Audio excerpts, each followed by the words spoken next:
Cadence. Play.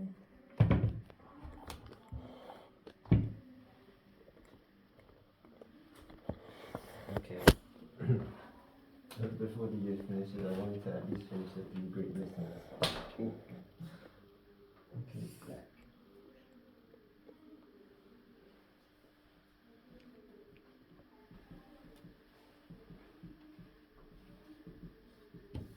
Okay. One is Be fruitful. okay. And we learned that last time. I'll just recap it quickly, but 2 is Multiply. 3 is Have the meaning.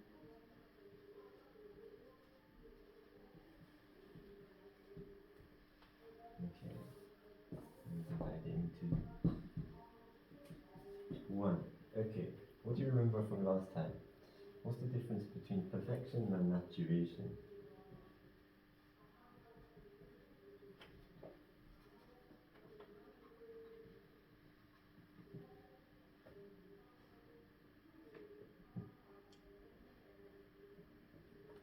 Have a shoe tight and make an educated guess. What's perfection to you, Kai?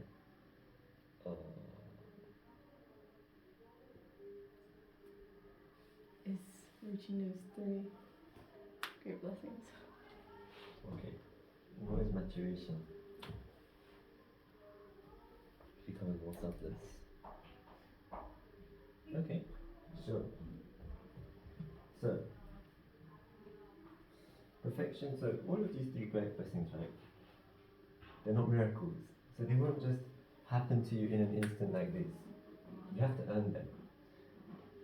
It's like when you feel like something's a blessing to you, it's because it feels like it's something good in your life you can be grateful for, right? So then when these happen, when God bestowed upon these, oh, you have these 3 blessings, you have these 3 blessings, da da da da da.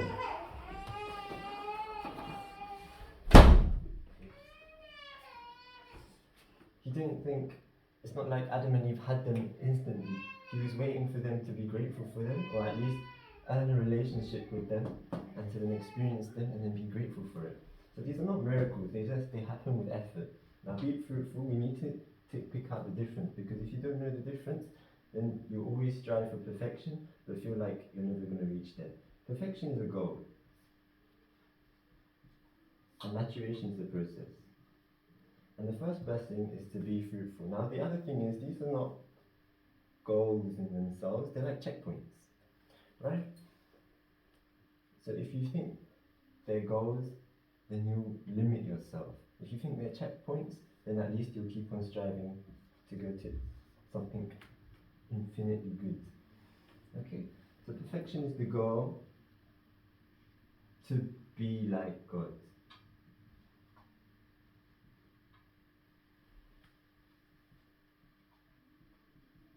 Is be as God wanted us, okay, which is equal to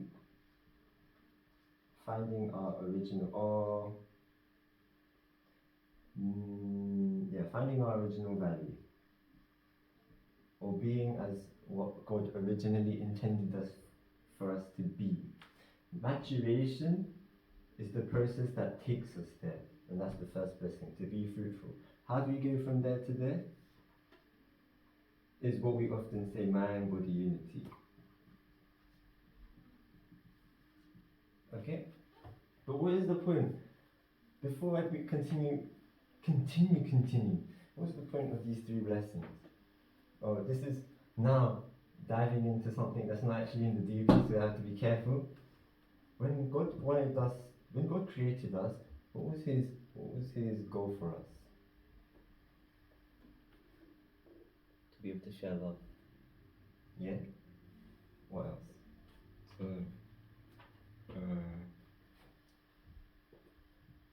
To receive joy and like return it. Just to receive joy. What else? What does God want from us? Co-creator. Co-creator. Be like him. Yeah, be like him. So all of these is being like him, right? So God created us to resemble, or God created us, He wanted us to resemble Him. And not just resemble, I said last time as well, didn't just resemble, He wanted us to be better than Him. That's the parental heart. When you have your own children, you want your children to be better than you are. That's how much you love your children. Okay? So all of these He bestowed upon to Adam and Eve because He wanted, by doing these, Adam and Eve to become better than God. So that, and give back to God. Okay? So then, if we put in the middle a box, resemblance of God, what are those three adjectives that are always used with God? That's omni. Omnipresent.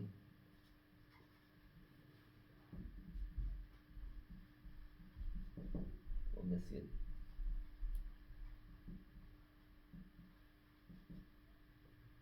Omnipotent. Omnibenevolent.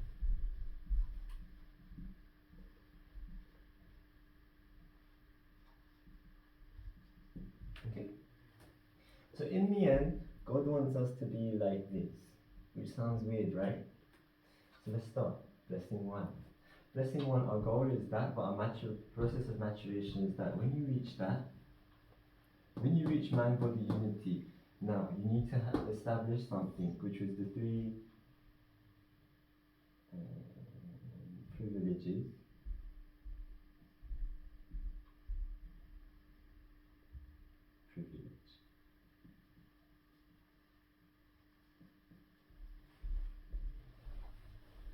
Do you remember what the three privileges of true love were?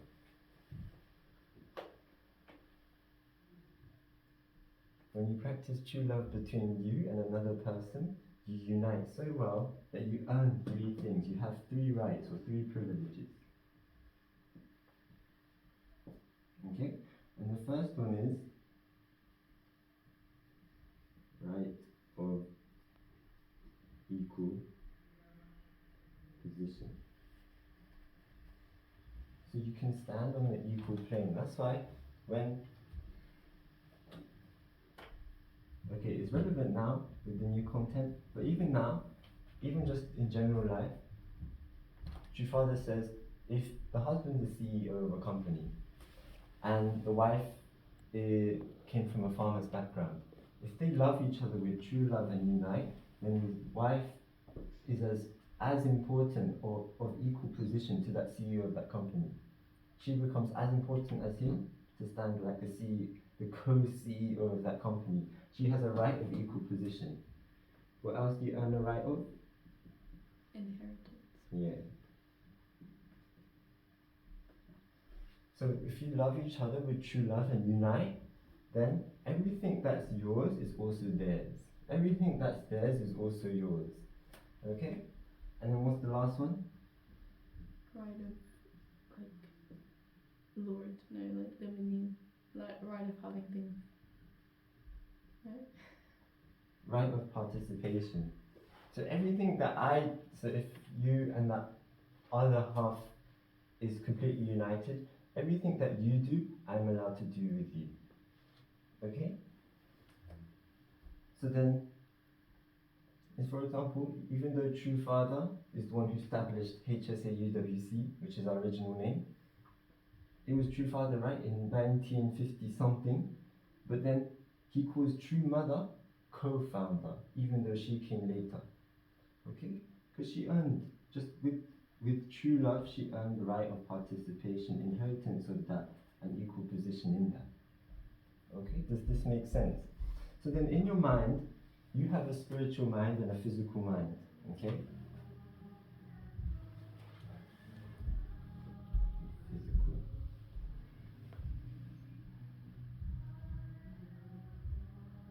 Okay? Your spirit mind is directly connected to God. That's why True Father also says, your mind is like your second God. Honestly, he says that sometimes when you can't hear God, trust your mind. Because your mind can be better than God. Because it's there, it's in you. Okay, it's in you guys. So then, your mind has the right of equal position, the right of inheritance, and the right of same participation as God, means your spirit mind literally is standing right next to, with equal position as God. It's interchangeable. Okay? So when you reach mind-body unity in your physical self and your spirit self, so your physical mind is your animal instincts, right? It's how I can survive. So when you're sad, console yourself. When you're hungry, eat. When you're sleepy, sleep. Okay? Your spirit mind is how you can nurture that body so that your spirit self can grow. It's telling you what way is good, what way makes me grow, what way makes me stronger. Okay? Because it's directly connected to God, and God wants you to fulfill these three things. So then, if you completely unite with your spiritual mind who's united with God, you inherit all of these three things.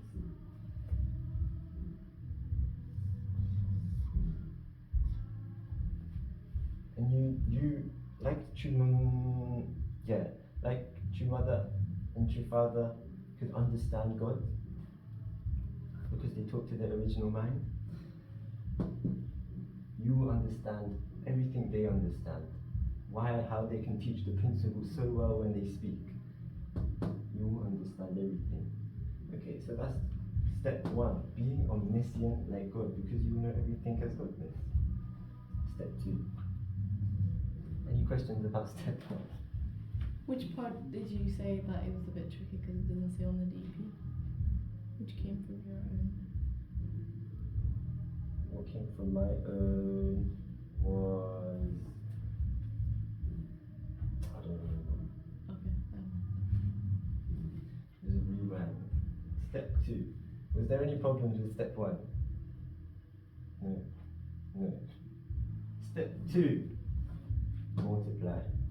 Now I think God did this so well because step two is really important because you cannot do step two without step one. Why? What does it mean to multiply? Have a family. Have a family.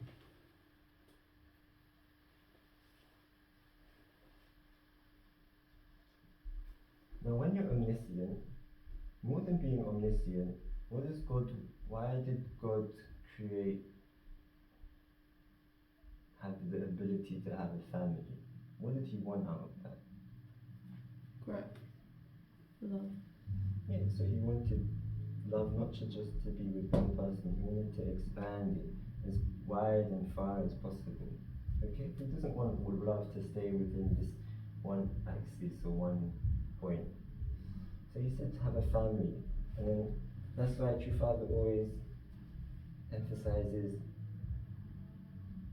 this horizontal growth. Family, trying people nationwide who's had this. Yeah. Okay? So he wanted, when you have this, you earn the traditions.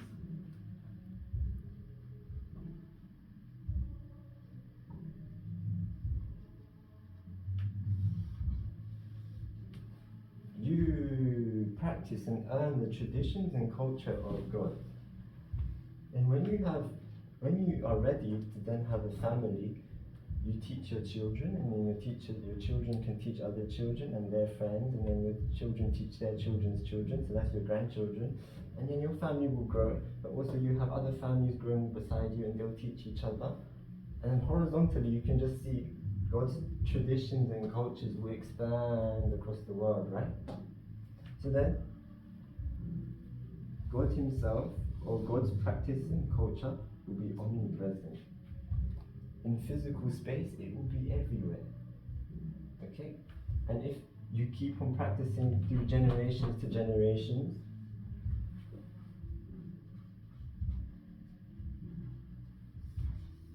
then even through time, they'll be everywhere. Okay? So now you can see how, even though one person cannot be completely like God, because God is a unity of masculinity, femininity, so no one person can be all of that in one. It's when you have that family, which is father, mother, parents and children, united, then you can start to be like God. So to be like God wanted us to be, this is when we reach perfection. Okay, so perfection is the goal, maturation is the process, and then perfection is the goal that we reach when we are in step 2, or blessing 2. Having a family and then expanding the cultures, the tradition and culture worldwide. Okay?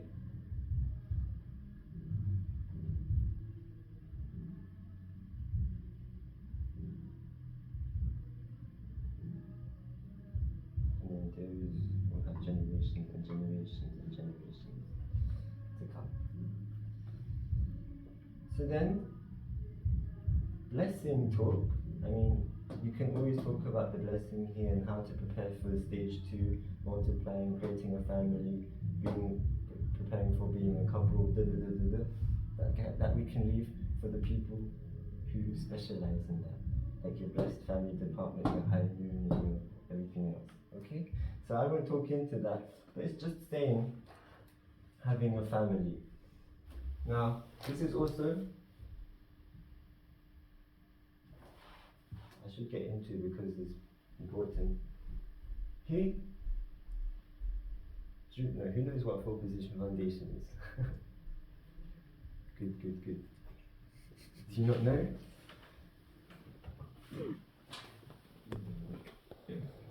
Iffy. Why don't you explain what you know and we can fill in the gaps?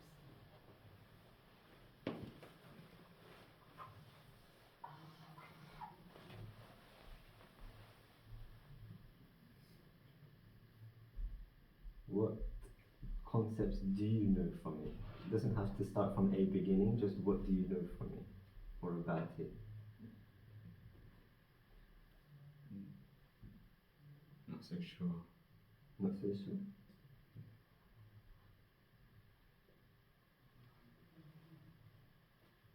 Okay. Do you remember what give and receive action was about? No? What are you doing? Okay, Tanya, why don't you help him out? What is 4-position foundation to you? Is origin, division, and then what is the last one? Union. Yes. So it's the origin God, and then it's parents, and then it's child. So subject and object, they have give and take of love, and then any position can be a subject of giving love, and then each position can also receive love. So 4-position foundation is basically a family. Did you understand that? Yeah, I just forgot because I read it like a year ago. So You're doing a DP condition, no? I was.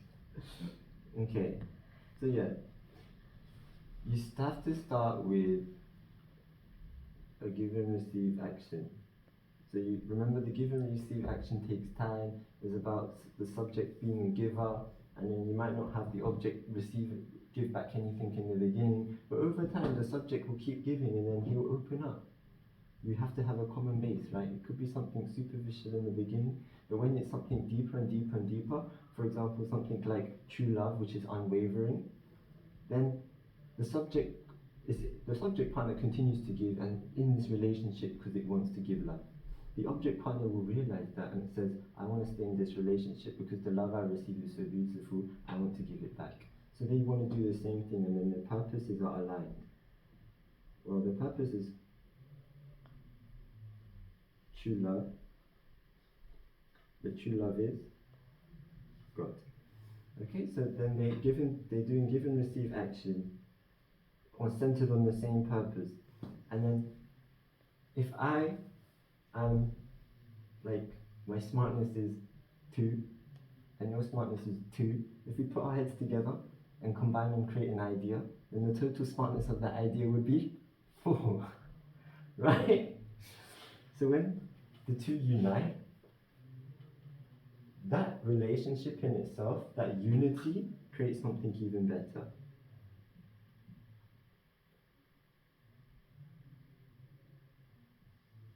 Okay? It creates something even better than the 2 of them combined. This is the 4-position foundation. And because when they have perfect give and take action, the subject partner is not necessarily the subject partner anymore. The object partner sometimes wants to be the one who gives. Okay? So then this object partner also may stand in the subject partner position sometimes and give. And it's the same for each of all of those. Okay? So sometimes this true love of God wants to be the giver to all of them for how much they're beautifying or expressing his concept. And then whatever the two of them combined want to do to give back to God, maybe they want to become a subject partner too. Okay? So this is the four position foundation. So the first one here was the person who gives is the spiritual mind feeding the body. Like, please go this way or go that way. This is good for you, this is not good for you. The spiritual mind is feeding the body. And then the body continues to receive and receive and receive, and it realizes, wow, the things that the spiritual mind wants me to do is so nice and healthy for me. I think I want to follow it. Maybe I want to give back to it by doing something good for my body, doing something good that will make my mind happy, which is good for my body.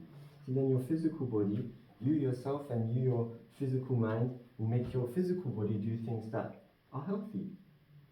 And so then your spirit body, healthy and good.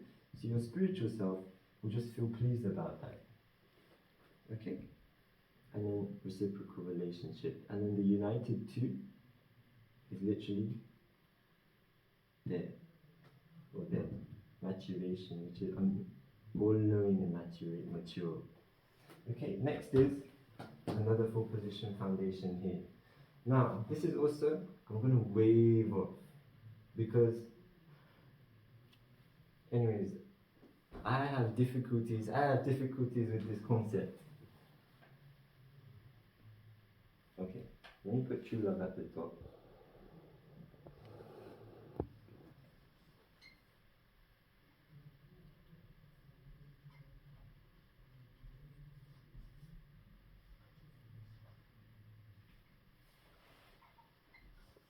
Okay. The DP says that man is the subject partner and woman is the object partner. Right? My problem is, I have a problem with that, sir.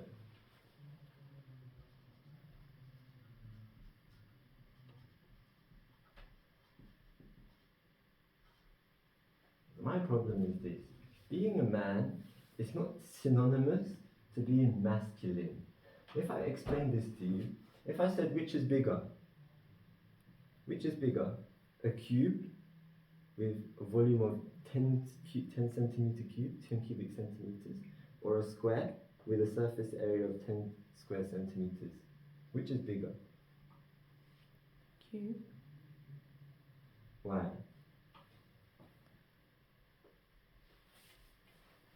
Because it has depth. But is it comparable to say that something flat, you can compare something flat to something 3D? No, they're not comparable. No, because one is volume and one is surface area. It's not one is bigger than the other.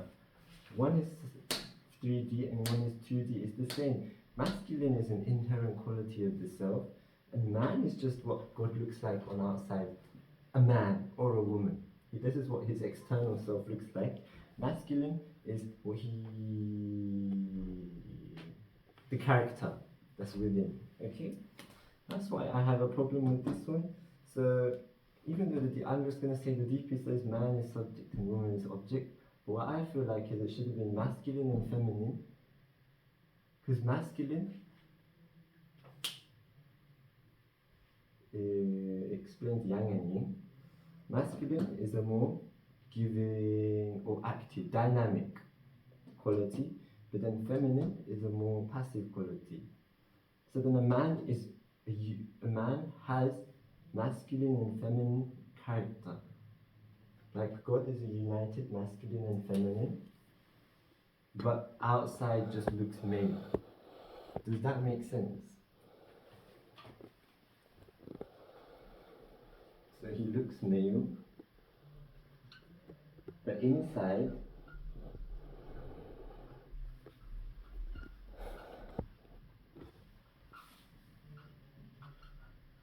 can have an equal mix of masculinity and femininity. Who looks male? Anyone. Ah. Someone can look male, but they will have inside a united masculine and feminine mix. Okay? That's why I think it should be masculine, feminine, because then the masculine is more giving, and whoever's feminine is more receiving. So then the male could be here, or the female could be here.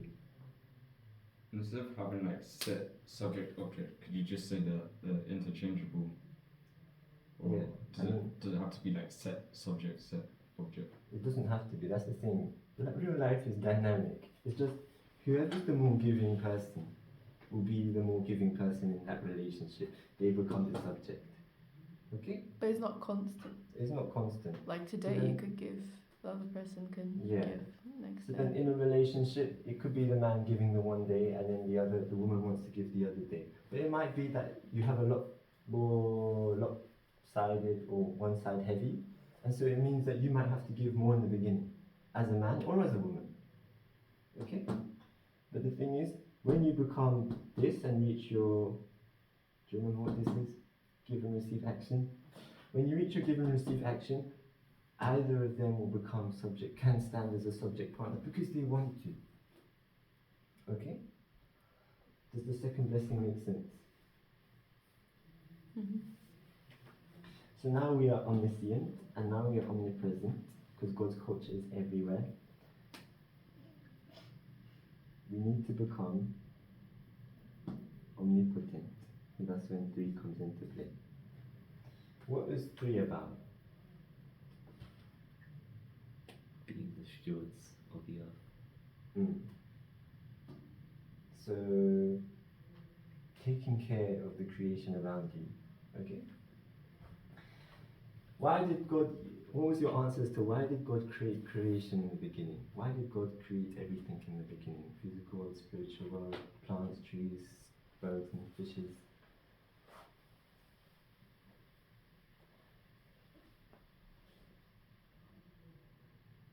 You don't remember your answers. Practice loving. You wanted to practice loving or receive loving, yes? He wanted us to become like him. Yes, you wanted us to resemble him. You wanted us, yeah. It's just love and resemblance. True Father says, the reason God created creation is for human beings, but he wanted human beings to receive love from. So then, he wants love to be eternal. Okay? So then, the reason he gave us this one, he gave only Adam and Eve this one. He gave the animals and the fishes and the birds these 2, but he only gave human beings this one. So that means all of creation really was for human beings if we only had this one. And this one is special. Why? Because if we can have dominion, as the ones who God wanted to receive love from, of course that means we are in a special position, right? We're the only ones God can receive love from. And he wants that love to be eternal. So that means he wants humans to live forever. And if we can live forever, then so love will live forever.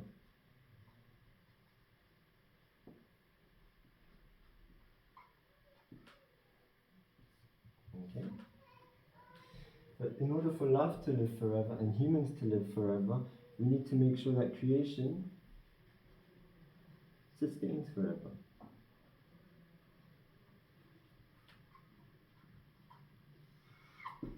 Does that make sense? Yeah? When you say humans, do you mean humanity, like individual people? Yeah, humanity. Human population. So yeah, we need to remain with forever so that love can be given back to God forever. So that means creation is important because God created the creation first so that we could inhabit it. So then without our habitat, we won't live forever. So we need to sustain it forever. That's why if you look at your father's life and everything he's done, he's literally lived to do this. If you read his autobiography, who's read his autobiography here? Which one? Your father's. Oh yeah.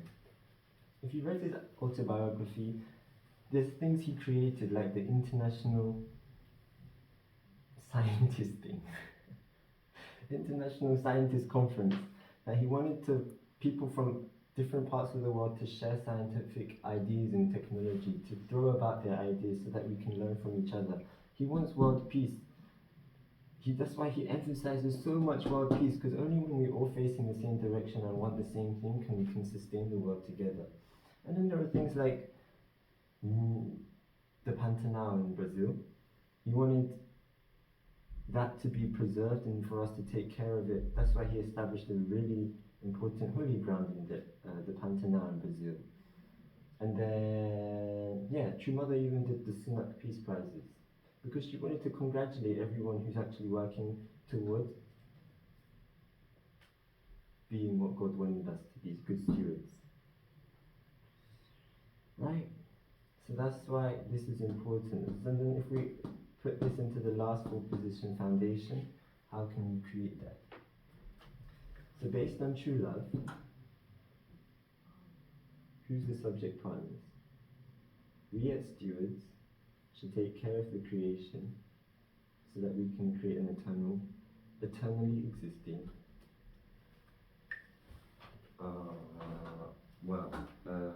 cosmos. So based on true love,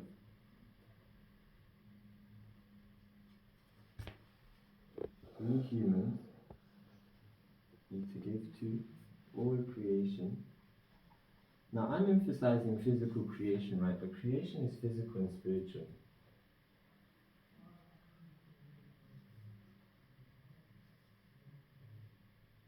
So that creation can last forever, and then the two combined create something that creates a harmony that lives for eternity, a creation and a humanity that will live for eternity.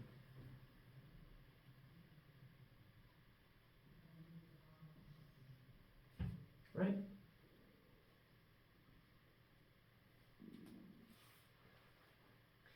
And then, as human beings who can now govern all of creation, we have the same power, and being, like Tanya said in the beginning, co-creators, we have the same, or we stand in the same position as God, who can govern all of creation. And God created everything. If we stand in the same position that God stood in when he created everything, as God is a governor of creation, we can be governors too. Then we are all powerful. We can create as God creates. Okay? Omnibenevolent is what you do in your own time through all of this. So you are continuously standing in a subject partner position. It means you have to continuously give and sacrifice and give. Okay? So this is something you do throughout.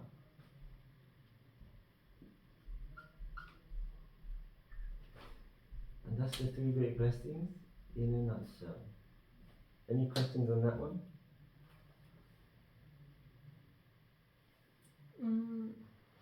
I usually see the Foundation Foundation as God instead of the place where true love is. Why did you put it centered on true love? And not God is true love. okay. Or it's also possible with false love. That's like it's one. Yes. So then, if it's false love, like I taught you last time, if it's false love, then your center is not God. So this is a world with God as the center. A world where God is not the center is not the world. It's a separate world we can draw on another whiteboard. Does that make sense? It's like when people hypothesize about many universes. God's world does not intersect where God is not the center. So when you do it in false love, it's just completely different. That's why when you look out into the world, you see two ideas. That's why you can look at from, even though you stand here with God as your center, you can see someone standing with someone else as their, or false love as their center. And then you can copy that. But then that's dangerous, because then you're mixing in with a world that doesn't create this world. Right?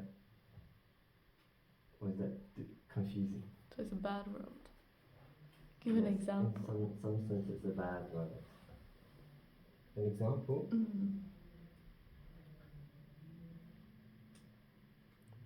Like someone, drug addicts.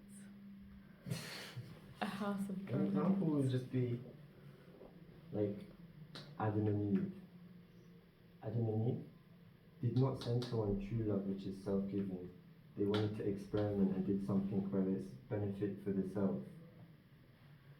Yeah, because it was an immediate benefit they saw themselves. That's false love. But they weren't centered. That true love is false love is not something God touches, because it's not something God created.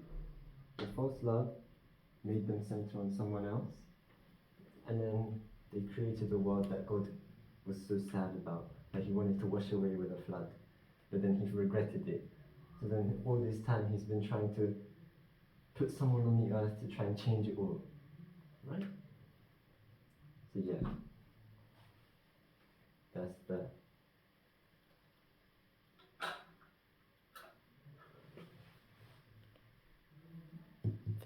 I think that's it.